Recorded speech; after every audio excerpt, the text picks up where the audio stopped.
I think one of the major things that people want is they want someone to speak up for them. They want someone to fight for them.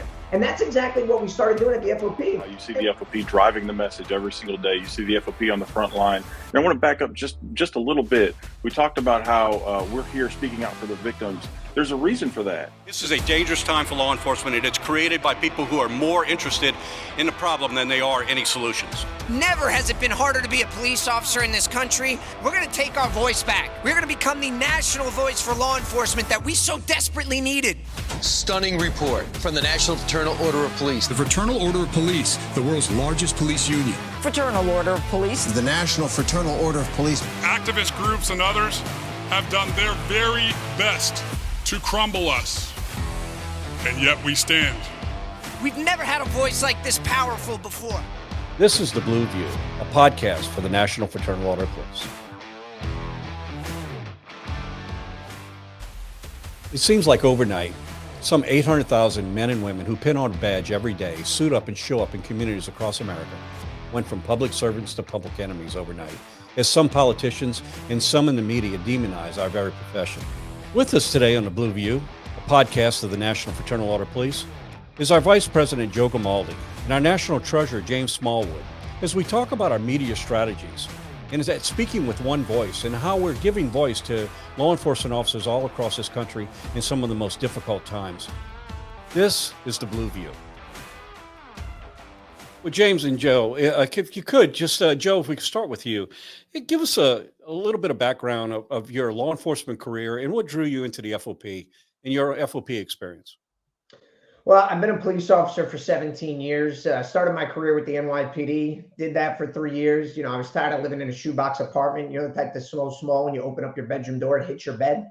Yeah, not exactly what I wanted for my life. So I moved down to Houston about 14 years ago and joined the Houston Police Department. I've been there ever since. I'm a sergeant there, still working night shift patrol. I'm on like 2 hours of sleep right now, but don't worry, folks. I've already had like 3 espressos, so I should be good to go for the entire show. If I'm a little jittery, please forgive me.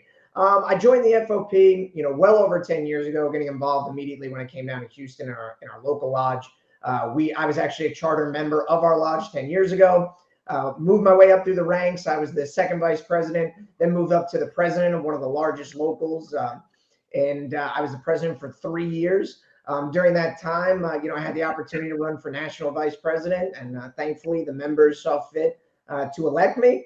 And I've been the national vice president ever since, speaking out on behalf of the hardworking men and women of law enforcement. It is truly the honor of a lifetime to do this. And I've been loving every minute of it. Well, Joe, you certainly found a voice, and we appreciate all of your speaking out on law enforcement and giving voice to our members across this country, which is clearly a very frustrating time for our profession. James, you as well. I know you're president of the Nashville Lodge, but if you give a little bit of your law enforcement background and your FOP activities. Yeah, so I didn't always have a career in law enforcement. I started my working career in the service industry back in Toledo, Ohio, and I worked there for many years before I entered the workforce in law enforcement. Moved here to Nashville, Tennessee in 2010, where I started my career with the Metropolitan Nashville Police Department. I've had a vast array of different experiences throughout my time here with the police department, and currently I serve as the Nashville FOP local lodge president, and as well as that, last year I was elected to be the national treasurer for the Grand Lodge. So I spend a lot of my time doing that. I also work in the aviation unit here in Nashville on a part-time basis, serving as a tactical flight officer. And as my local lodge presidency role, I serve in representing the 2,000 members here in Nashville, Tennessee, arguing for better pay, benefits, working conditions, whatever may come our way, and defending, like Joe, the hardworking men and women of law enforcement. Great. Thank both of you for being on with us today. These last 2 years, 2020, 2021, have been some just unbelievable challenges for the law enforcement profession. Very frustrating time for those who are brave enough to pin on a badge and go into communities every day, suit up and show up every day. And during that time, the Fraternal Order of Police did a shift in the amount of, speaking out on behalf of our members, both internally and externally. And just to show you some numbers, some impressive numbers, we've run numbers of the media mentions of the top 11 national police organizations in the country. And of that, in 2020, we had 37,897 media mentions. And in 2021, 43,265 media mentions. Now, those numbers really don't mean a whole lot until you compare them to the other organizations.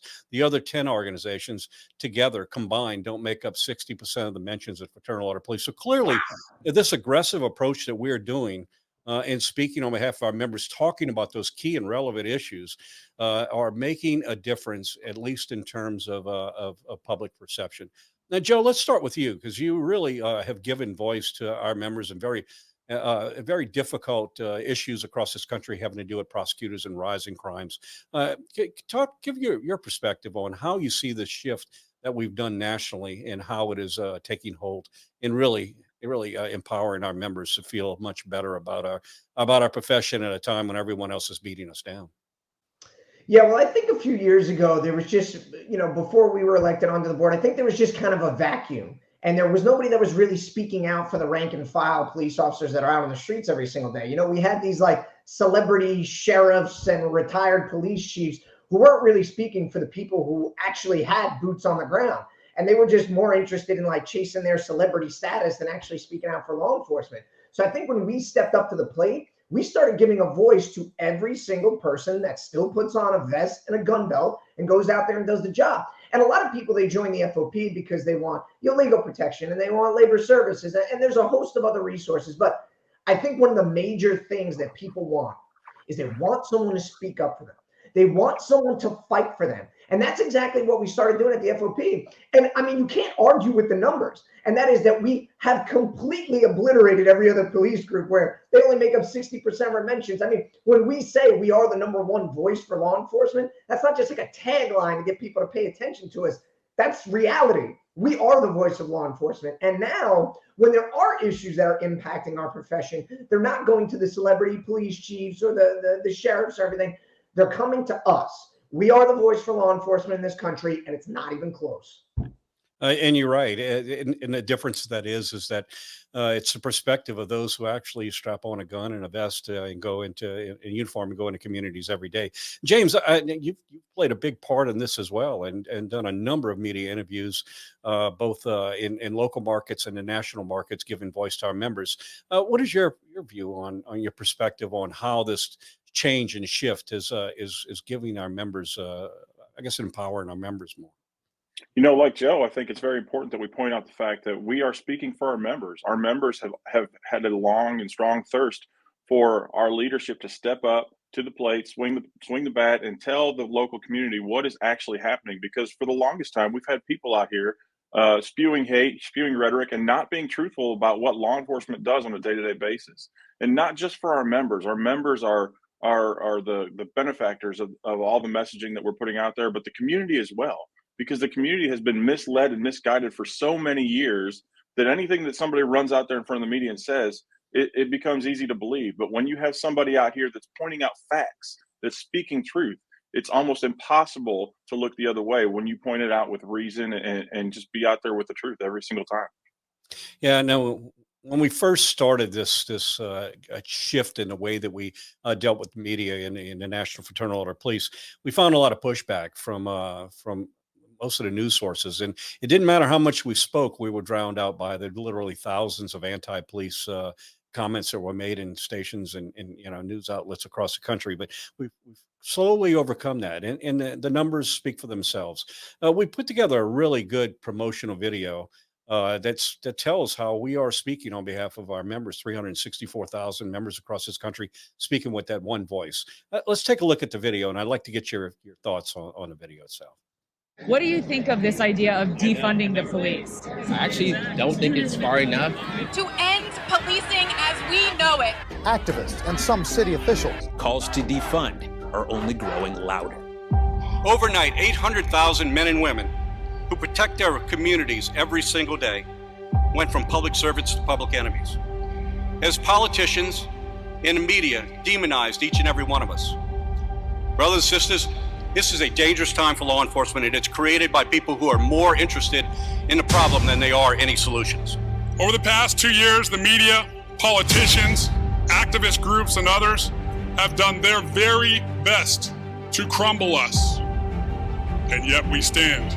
Never has it been harder to be a police officer in this country, which means it's never been harder to be a union leader and be a leader within the FOP. We're going to take our voice back. We're going to become the national voice for law enforcement that we so desperately needed. So when it comes to who's speaking on behalf of law enforcement, it's hands down. Stunning report from the National Fraternal Order of Police. The National Fraternal Order of Police, Patrick Yoes. Fraternal Order of Police. Fraternal Order of Police, the world's largest police union.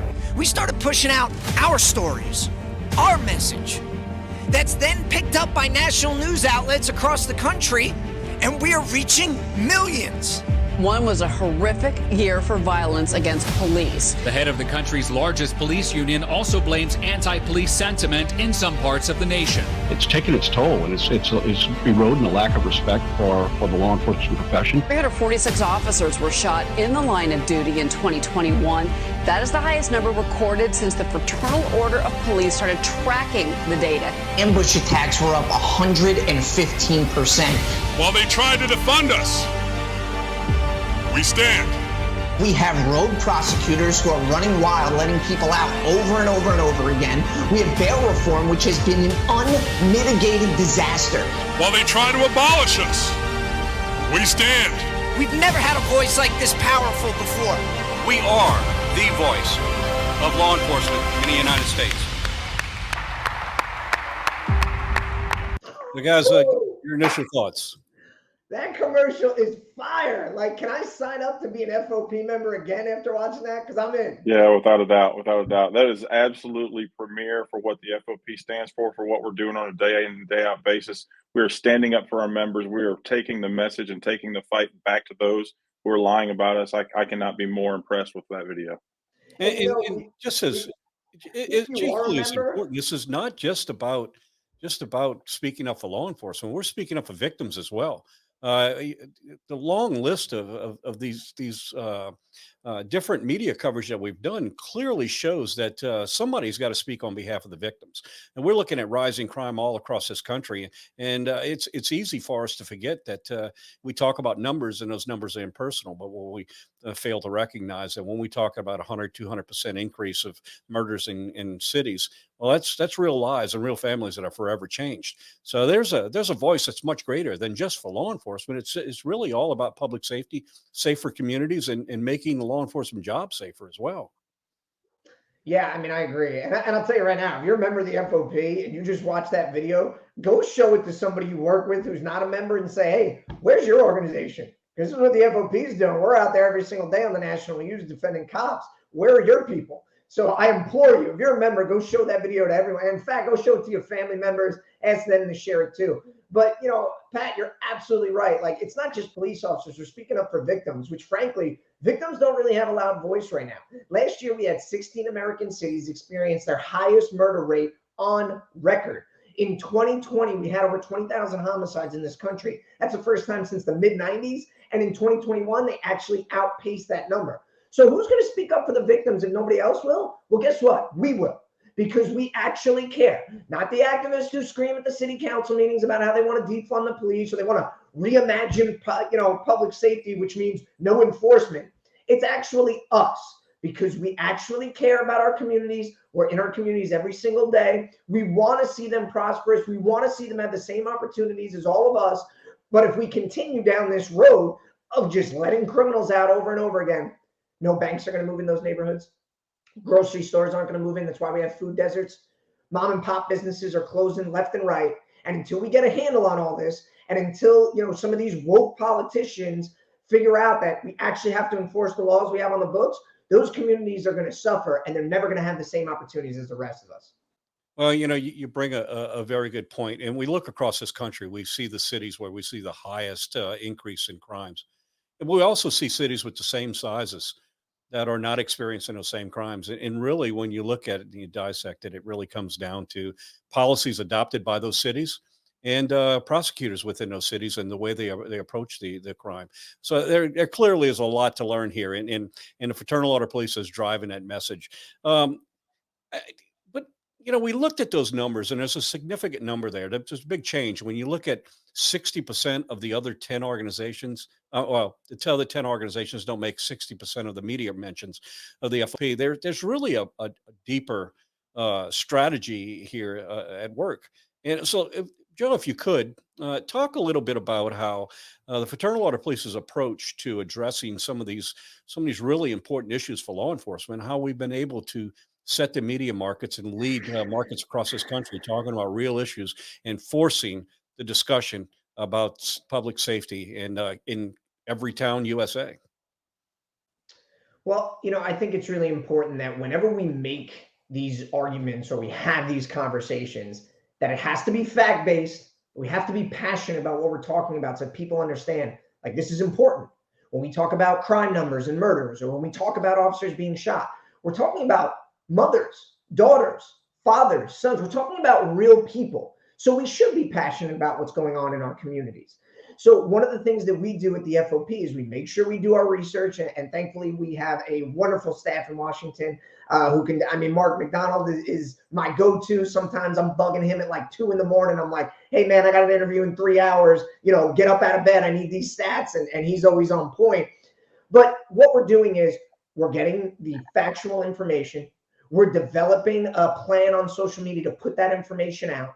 And then when we do put it out, because we are speaking for law enforcement and 366,000 police officers that are our members across the country, it's getting picked up by all these national outlets, and we're reaching millions of people. They see our stuff on social media and they say, listen, let's have you on for an interview to discuss this. And now we reach even more people. And the best part about it is once we've done these interviews, we can post them back up for everybody to see again and really lengthen out the media cycle so that our issues are front and center. But more importantly, it is coming from our voice. It's our message that we're pushing out. It's not some narrative like James was talking about where it's harmful rhetoric coming from people, who want to defund the police and treat us like crap.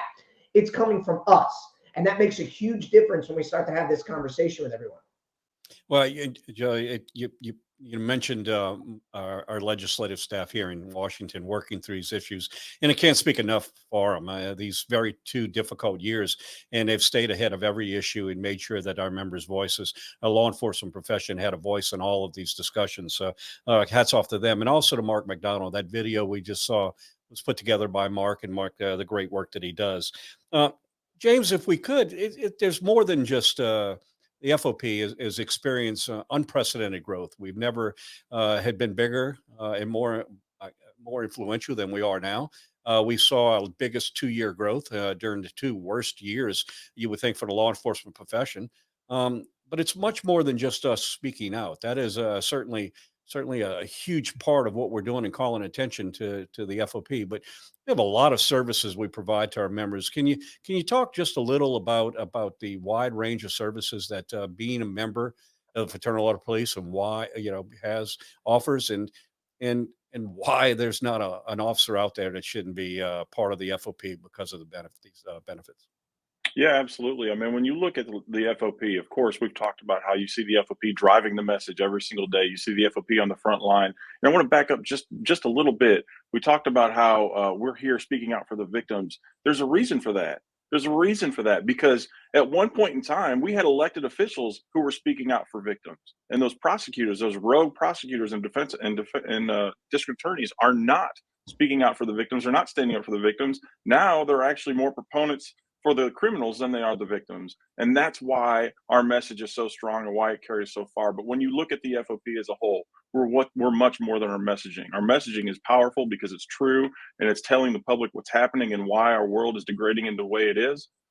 But we offer so much more. We have our legislative services out of Washington, D.C., and those legislative services bleed out into every single facet of our organization. Our state levels and our local levels are all working towards that goal of promoting better working conditions, better pay and benefits for our officers, and that all goes through our legislative services. But to that end, we also have a labor services division here where they will actually help you represent your members and do your contracts and navigate the minutia of the day-to-day on that kind of thing to make sure that your members are being represented well and that you, an potential FOP member, may have the very best possible working conditions, pay, and benefits possible. On top of that, we've got not only labor legislative, but our legal plan. which puts members in a very comfortable position to make sure that they are well protected out there. Because we all know that when we put a gun on our hip and a badge on our chest, we go out there, we're taking risks. We're putting ourselves on the line. We are making sure that our communities are safer, but that is not without a risk. And that risk is covered by our FOP legal plan. And that is a huge part of what we do day in and day out to make sure that you have appropriate representation when you may need it. Yeah, you add to that our wellness program, our disaster assistance, our education program. The list goes on. Just a wide range of benefits offered by the FOP.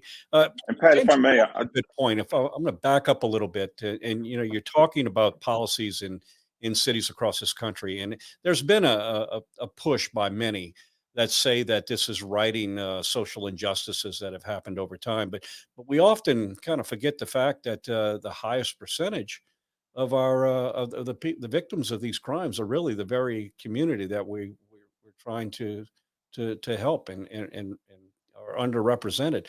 And Joe, I know you speak on that topic a great deal about who's being affected by some of these policies the most. The one thing we can't ignore, and the fact is that there are example after example after example after example of dangerous violators who have been released from prison only to continue their carnage.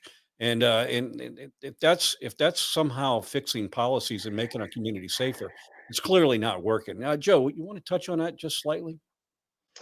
Yeah, Pat. Well, clearly there has been a toxic cocktail that have been shoved down the throats of law-abiding Americans, and that is rogue prosecutors who cut sweetheart deals for repeat felons over and over and over again. And listen, I'm not talking about the guy who steals a candy bar from Walmart. I'm talking about our trigger pullers, people that are actually shooting people, gang members, and they're getting probation.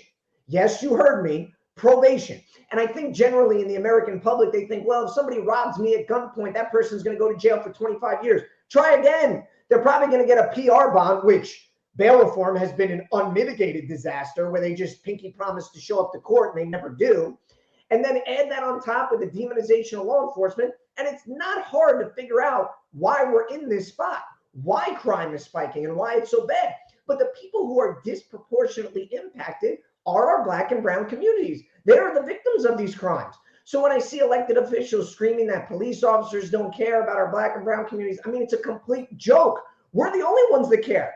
And I'll tell you right now, if you live in one of those communities right now and your politicians are not standing on a bedrock platform of law and order, you need to vote their ass out because they don't give a damn about you, your family, or your community. Yeah, that's an excellent point. And one thing we need to make very clear, at least every approach that the Fraternal Order of Police has made during this entire discussion is that no one's ever said that law enforcement gets it right every time. You know, our whole industry is something that is constantly evolving, and it has to do with the norms and the support we have within our communities.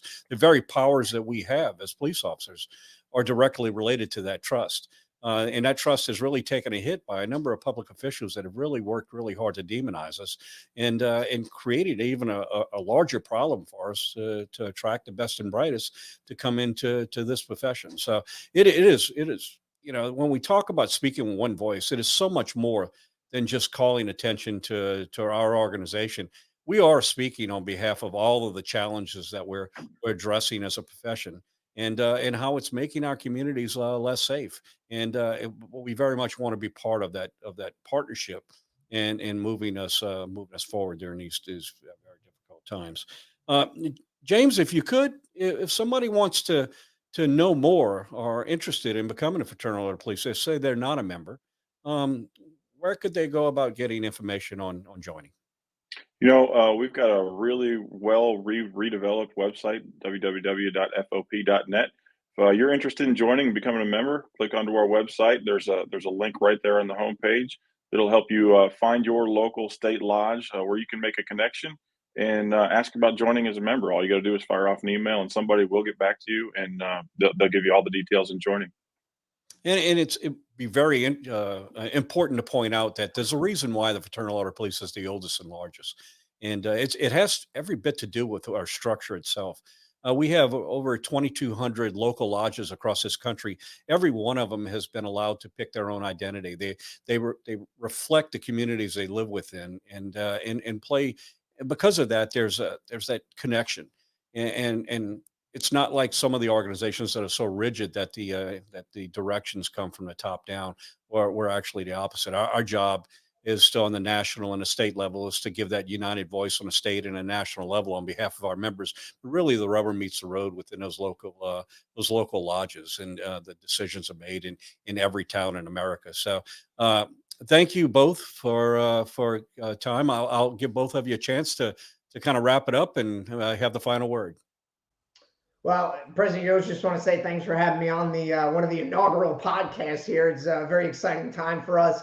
If you are a member, don't forget to download the free national FOP mobile app to keep up with all breaking news. You can search it on the App Store and FOP or Google Play. It is completely free. We all know how much cops love free stuff, so please download the app. Also, please make sure and follow us on social media at GLFOP on Twitter, National FOP on Facebook. You can follow me on Twitter at Joe Gamaldi. Shameless plug, I know. And thank y'all for tuning in. I certainly hope that I can be on future podcasts, that I haven't said anything that got me in trouble so far. And with that, I will flip it over to James.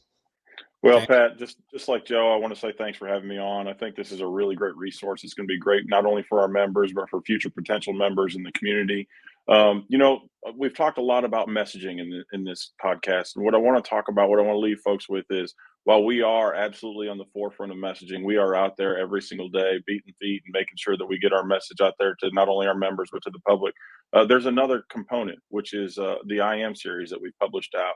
If you go to our social media and to our YouTube page, you will see some very positive messaging about law enforcement, who we are, what we represent, and what we do day to day, and the fact that we are mothers and fathers and brothers and sisters and aunts and uncles, and that we have families at home waiting for us, and that despite all of that, we're going to continue to come and stand in line between good and evil every day and put our lives on the line to make sure that our communities can be a safer place. And if that doesn't charge you up to be a member of the FOP, nothing will. Thanks for having me on. I look forward to being back in the future. Well, guys, thank you. I don't say this enough, and it's necessary to do so. These are very challenging times that we've had as a profession. We've navigated through it and provided absolute best voice to our members, and trying to be a reasonable voice, fact-based discussions, so we can navigate through this. So I know I don't say this enough. I want to thank both of you for your leadership in these very difficult times. I could not be prouder of the way our board and our organization works together to push this narrative and provide more stability to law enforcement. So thank you. And also thank you to those 800,000 men and women who show up and suit up every single day and make a difference in our communities, because we truly are part of our communities. We want them to succeed. It's in our DNA to not let bad things happen to good people. So thank you very much for tuning in. Thanks for tuning into this week's episode of The Blue View, hosted by Patrick Yoes, National President of the Fraternal Order of Police. To catch our next episode, be sure to subscribe on Apple Podcasts, Spotify, or anywhere else you get your podcasts. If you enjoyed this episode, please leave a rating and review. To get the latest from the National FOP, make sure to follow us on Twitter and Facebook at GLFOP and on Instagram at FOP National. Thanks again. We'll see you next time.